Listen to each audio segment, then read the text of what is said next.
ongoing controversy surrounding diversity, equity, and inclusion has spilled over into the 2024 presidential race, with Vice President Kamala Harris on the path to becoming the Democratic nominee. Joining me today to discuss his most recent op-ed featured in the Daily Wire, "The Case Against Kamala Harris Isn't Just About DEI," is Isaac Willauer. He's a Young Voices contributor and award-winning journalist focused on race, culture, and American conservatism. Isaac, thank you for coming on the show today. Hey, Stacey, thanks for having me on. I'm glad you're here. So we have this unbelievable reality, which is the Democrats being almost in fangirl mode over Kamala Harris. And it's not natural, but it is a phenomenon that we see with celebrities and television stars and even some leaders in business and culture. So there is a tendency for people to idolize someone, to think that they're their savior. You see that kind of language in politics, even on the right. Sometimes people will say Donald Trump must save us. I don't believe Donald Trump can save us. I think make a great president again, but not in the sense that he would be saving America. So what did you write about in your article? Yeah, so it's interesting. I live about 30 minutes away from Butler, which is where Donald Trump was shot by a would-be assassin. And the day after that, I recall going on the futures market, predicted.org, which is where, if you don't believe in polls, but you believe in political gambling, that's where you go to see how the political tides are stacking up. And at the time, Trump was crushing Biden 3-1, which is pretty much unprecedented. I looked on it just now before we went live, and it is 54-49 in favor of Kamala Harris. The difficulty of a Kamala Harris campaign is that Republicans have to campaign against something that they really have not had to compete against in a very, very long time, which is a not old, not senile, very invigorated candidate with the Democratic DNC campaign machine behind it that brings in pop culture, brings in celebrities, leverages voices from all around the culture to push people to vote against Donald Trump. And I think that is the key. For a very long time, as long as Joe Biden was in the race, the Democratic Party was able to, or the Republican Party rather, was able to cast the 2024 election as a referendum on Joe Biden, because in many ways it was. And I would argue in many ways it still is, even though Biden is no longer in the race. The problem with Biden being no longer in the race for the Democratic Party is that they have been given the fantastic opportunity to make this election a referendum on Donald Trump.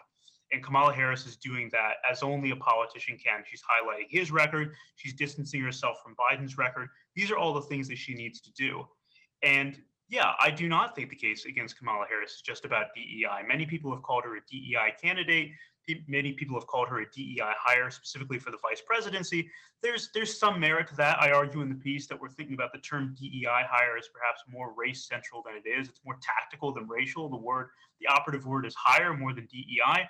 But the problem with the Kamala Harris presidency, a potential Kamala Harris presidency, does not in fact have that much to do with Willie Brown or with the fact that she might have been a DEI hire for vice president, which seems obvious to me. The problem with Kamala Harris is that she is an out-and-out progressive. She has a progressive vision of the country. She has a progressive idea of what America was and should be, and that's a vision that Donald Trump needs to highlight the importance of Americans to reject in November. So well, first of all, your analysis is correct. And I think the nuance that Democrats like to assume is it's where they actually are master chess players, sometimes reverting Republicans to playing checkers, because we're actually masters at policy that works. We're masters at charts and graphs, and we actually know how to look at a chart or a graph, whether it's a 5-year period, a 10-year period, a 20-year period, locate the pattern, connect that pattern to an action that's been taken, connect that action to a policy that's been taken or a regulation, and then go in and hone in on that like a laser beam, eliminating it or adjusting it to work for Americans. That's why you see the stock market and the jobs and all of the different metrics that measure our economy and our health of life and as Americans always trending upward when we have a Republican president. Even our worst Republican president is usually better for the stock market, your 401k, and your job position than the very best Democratic president. And we've seen that the most recent comparison was, of course, the best Democrat president they've ever had, which was Barack Obama, who he actually was good on deporting people. He was great on foreign relations because he bowed and scraped to everyone he met. But and he was great at giving speeches, but he was terrible on the economy. Jobs were a mess, and no one had any confidence in what America's actual, like the GDP, all of that was in flux because there was no confidence there. So they are masters at kind of saying they like the way things look, they like the way things sound, and they play on emotions. What they're doing right now with Kamala is they have presented what essentially is a celebrity candidacy. She's a celebrity. She's not really a politician. The reason they don't want her to be a politician is because she's the most far left politician besides AOC, and AOC is too young and not interested in being the president that we've ever had.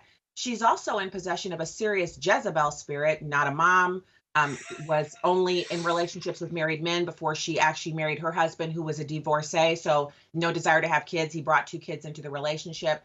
And her primary reason for living is seeking power and control over other people. So, this is perfect for her because the ultimate position of power in our country for a human being is the presidency. What do you recommend to President Trump and his surrogates out in the media, people who want to present a cogent message? Because right now people are caught up in an emotional response to Kamala Harris's candidacy. Yeah, I think that's a very interesting question, especially in terms of the emotional versus policy debate. Because for every person who will vote for Kamala Harris because of Megan Thee Stallion telling them to vote in various ways, I can point you to someone who voted for Trump for the exact same reasons, right? Politics has never been Republican versus Democratic politics has never been the art of the policy wonk versus the emotional, super in touch with their feels person.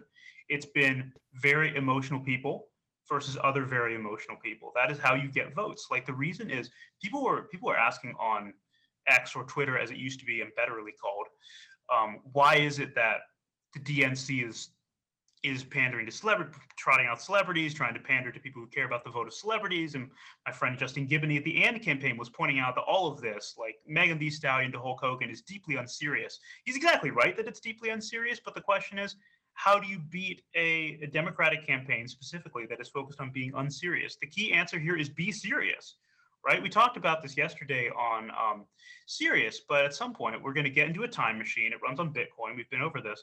We're going to go back to the RNC. We're going to get Trump when he's talking about unity. He's talking about the spirit of the American people. We're going to get Trump by the foot. We're going to put him in the time machine. We're going to bring him back, and we're going to only have that Trump up until November. After that, whatever. I don't care. You can talk about Hulk Hogan and spray tanning and whatnot. Not my problem. You need a Trump that can talk about the issues. You need a Trump that can provide a positive vision for America. You need a Trump that doesn't lean into his pugilistic side any more than is absolutely necessary and when deserved, which is not default Trump. That is not the Trump that walks around all the time. We know that Trump has that in him. He showed up to the first debate. In a sense, he was pretty pugilistic then. He showed up to the RNC. That is the Trump that we need. We need serious Trump. We need acts like a president Trump. As endearing as some of Trump's less than politician qualities may be to some people, right now we need someone who can be a visionary and actually lay out a positive vision for the country. Because Kamala Harris, again, the problem with Kamala Harris is not ultimately that she was picked for the vice presidency by virtue of her race, probably. The problem with Kamala Harris is that her vision and forecast for America are bad.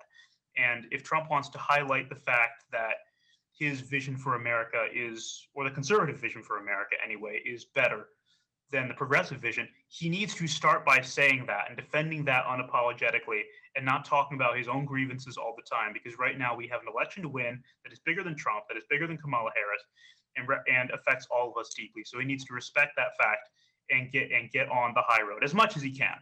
Yeah, and I'll just co-sign on that. I was looking around, and we did discuss this on Sirius.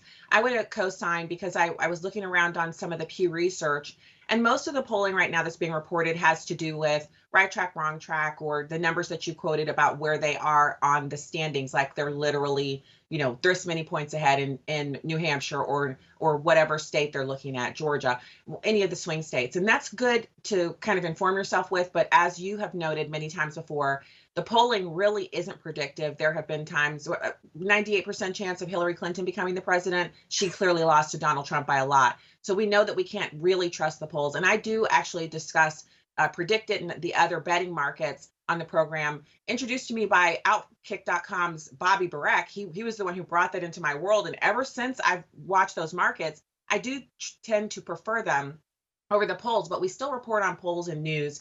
And so I was looking at Pew, And what they have reported is that 72% of Americans in the US they say the US used to be a good example of democracy, but isn't anymore.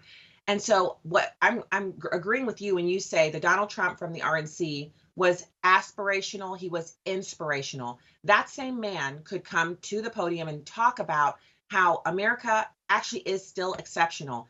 People don't break in by 12 to 15 millions if your country Yes, isn't this is right. exceptional. So that's the proof. Barack Obama said it wasn't. We accepted it and stopped saying we're an exceptional country.